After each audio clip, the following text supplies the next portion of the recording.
दोस्तों आज इस वीडियो में हम लोग सुप्रीम कोर्ट का एक जजमेंट समझते हैं दोस्तों, जिसमें अलग रह रहे जोड़े को दोस्तों सुप्रीम कोर्ट ने तलाक देते हुए ये कहा था कि एक जीवन साथी द्वारा दूसरे के प्रति एक भी झूठी या आपराधिक शिकायत दर्ज कराना ये वैवाहिक क्रूरता की श्रेणी में आएगा दोस्तों।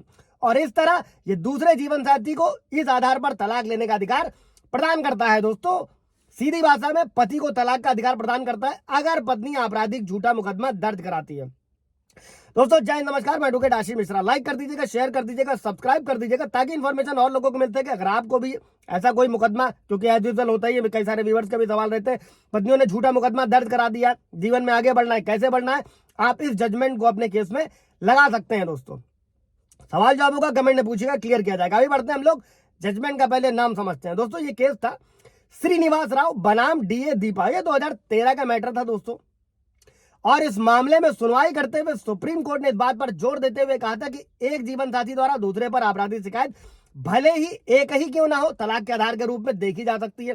कैसे यूज करना है इसको भी समझिएगा, स्किप मत कीजिएगा, स्किप इंफॉर्मेशन स्किप होती है, फिर आप लोग भागते रहते हैं और अनर्गल सवालों में डूबे रहते हैं दोस्तों। और क्योंकि इस तरीके की आपराधिक शिकायत वैवाहिक क्रूरता की श्रेणी में ही आएगा। और सुप्रीम कोर्ट के सामने पेश हुआ क्या था कि पति द्वारा एक तलाक याचिका दायर करी गई थी जब उसकी पत्नी अपने ही एक परिजन भाई के साथ रहने लगी थी। और इस याचिका के विरोध में पत्नी ने आईपीसी की धारा 34, 148A, 384, 324 और दहेज निषेध अधिनियम धारा 4 और 6 के तहत पति और उसके रिश्तेदारों के खिलाफ आपराधिक आपत्ति के रूप में अपना जवाब पेश किया था। पति ने दोस्तों, जो पत्नी ने मुकदमे दर्ज कराए थे। साथ ही पत्नी ने क्या किया, एज यूजुअल जो हमेशा होता है, भरण पोषण के लिए भी याचिका दायर कर दी थी और जिसमें स्थानीय कोर्ट द्वारा इस मामले में पति और उसके रिश्तेदारों को बरी भी कर दिया गया था ट्रायल कोर्ट द्वारा। और वहीं फैमिली कोर्ट ने भी वैवाहिक अधिकारों की बहाली को लेकर की गई मांग को खारिज कर दिया था। और इसी फैसले के विरोध में पत्नी ने क्या किया, हाई कोर्ट में अर्जी लगा दी दोस्तों। देखिए यहाँ पर फैमिली कोर्ट का रोल सही था, ट्रायल कोर्ट का, सेशन कोर्ट का। और हाई कोर्ट द्वारा पत्नी की याचिका को स्वीकार कर लिया गया।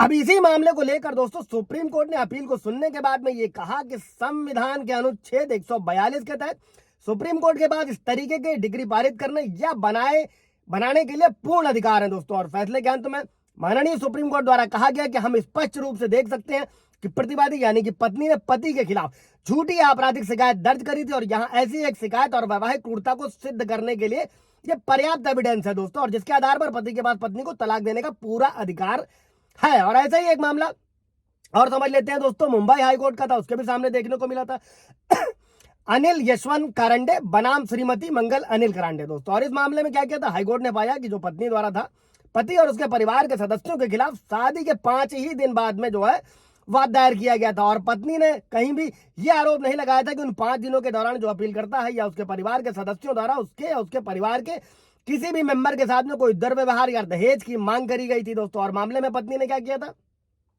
एज यूजुअल हमेशा की तरह 498A, 323, 323, 504, 506 के तहत जो है अपराध लगाते हुए झूठी आपराधिक शिकायत दायर करी थी दोस्तों। और जिसमें पति और उसके परिवार के सदस्यों को एज यूजुअल बरी भी किया गया था हाईकोर्ट के द्वारा दोस्तों। क्योंकि आप काम करेंगे तो आप जीतेंगे तो है, झूठे मुकदमों में ऐसा थोड़ी कि जेल हो जाएगी। और मुंबई हाईकोर्ट ने इस मामले में पाया कि पत्नी ने साफ तौर पर पति पर झूठी आपराधिक शिकायतें दर्ज कराई थी। और जिसके बाद तलाक दिए जाने के बाद पत्नी ने क्या किया, धारा 9 के तहत जो है वैवाहिक अधिकारों की बहाली का अधिकार भी खो दिया था दोस्तों। ये सारे तरीके हैं, झूठे आपराधिक मुकदमे हैं, उनसे बाहर निकलना है, आपको ये जजमेंट अपने में लगाने हैं। कोई सवाल जवाब होगा, कमेंट में पूछेगा।